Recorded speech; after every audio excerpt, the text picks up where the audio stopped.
Majority Leader. Thank you, Honorable Speaker. Honorable Speaker, in reply, allow me to thank all the members. I know myself and yourself were away on Thursday afternoon, but Honorable Speaker, I was watching as this bill was being debated online. And we must thank the Parliamentary Service Commission for making it possible that even when we're out of the chamber, even on the roads, we can be able to follow what is going on in the House. And I must express my gratitude and thanks to the many members who contributed to this bill and appreciating the central role that culture plays in our society, and especially in an African society like ours, Honorable Speaker. Even with the emerging trends and changes, with the transformative things happening within the technology space, that many Kenyans and indeed many members who represent those Kenyans still appreciate the central role that culture does play in the lives of our people and seek to preserve that culture, Honorable Speaker. And I thank the members who contributed and the Ministry and the State Department for Culture for having drafted this bill that seeks to, among other things, Honorable Speaker, ensure that we are able to register issues that touch on culture and alienate the roles of the two levels of government, Honorable Speaker, those issues that will be catered for by the national government and those that will be catered for by the county governments, Honorable Speaker. Honorable Speaker, more importantly, the bill provides for the management of culture in Kenya, and as I said, alienates the functions of the two levels of government between our national and county governments, and also provides for the recognition and promotion of cultural expressions and indigenous technologies by public entities, something that has not happened in the past, the protection of our cultural heritage and expressions, and the protection of endangered communities and cultures. And Honorable Speaker, it's important because, and I was particularly watching to see how the Ma members of Parliament, or those members of Parliament who represent the Ma communities, would contribute to this debate, and I'm glad that a number of members did contribute. Because if there is a culture that has been abused over the years, is the Ma culture, Honorable Speaker, and I can see the Honorable Lenguris, because I know she's been very passionate on protecting the Samburu cultural practices, Honorable Speaker. And it's not just the Ma community where you find Kimani Ichungwa dressed up in a Moran shuka, donning the Moran hair, and pretending to jump like a Moran. And many, at times, Honorable Speaker, many people making money out of the cultural practices of other people. This bill now provides for a mechanism. Majority Leader, you may be interested to know, we went to London. Yes. And I think Leche was in that delegation for the 75th anniversary of the Commonwealth. And some very stocky Nigerians were brought and introduced as Masai dancers.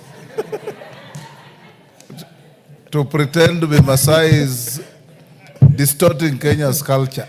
So you should call upon our missions also to know who represents our culture out there. Precisely, Honorable Speaker, and you have narrated that story to us in another forum, I think in the House Business Committee. And it's indeed true. One of the most abused cultural practices of the Kenyan people is a Masai culture. And it's true, Honorable Speaker, you can imagine now in London, Nigerians pretending to be Masais. Therefore, it's important even to have these cultures and certain cultural practices registered and known who are the property owners. To make it worse, they're paid for it. Yes. For the pretense. So that when you register your cultural practices, for instance, the Ma community registering their Masai dances and their cultural practices, if anybody used to use that cultural property, they have to pay you for it. Otherwise, Honorable Speaker, you've seen even things like the Kikoi, Honorable Speaker, that was being done largely by Kenyans and a bit of Tanzanians, Honorable Speaker. The brand and the property rights for that Kikoi is with foreigners, Honorable Speaker, today. I'm told, Honorable Speaker, is an American who patented the Kikoi. Yes. And even by its very name, Kikoi, is a Swahili name. This is part of the losses that we've been making, Honorable Speaker. We must also protect our culture from abuse by ourselves. Politicians, Honorable Speaker. You know, Honorable Speaker, we have seen politicians also abusing our own cultural practices for the sake of politics. Therefore, Honorable Speaker, when at times you see people trying to mobilize people, largely on the basis of their ethnicity, but hiding behind culture, Honorable Speaker, we must be in a position where both the county and national governments are able to protect cultural practices from abuse by politicians, Honorable Speaker. You've also seen other leaders or people who pretend to be leaders. Recently, Honorable Speaker, you saw the governor for Nyeri. You know, Honorable Speaker, when a governor insults an entire community,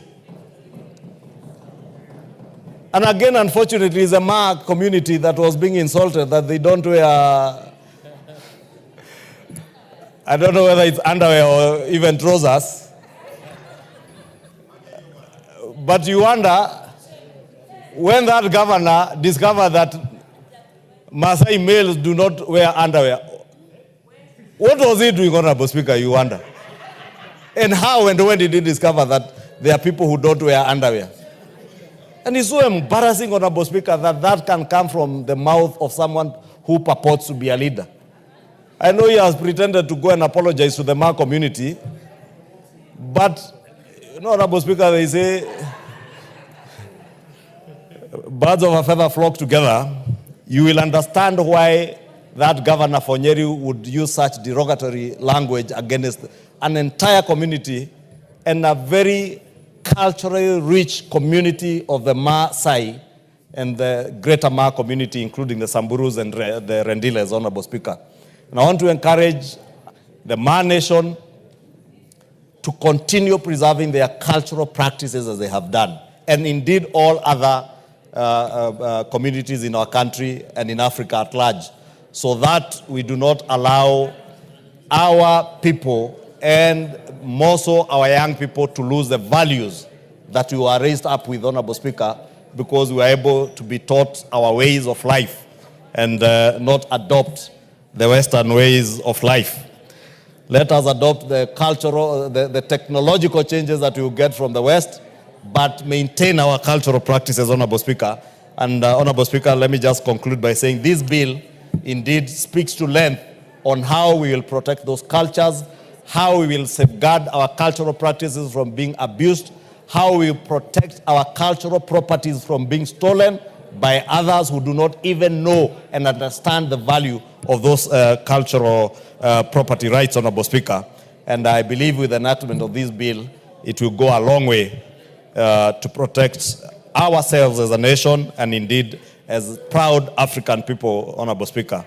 With those many remarks, I beg to reply, thank all the members who contributed up to very late in the evening on Thursday on this bill, and encourage them, those who did express the need to bring in amendments, when we take it to the Committee of the Whole very soon, Honorable Speaker. And with that, I beg to reply.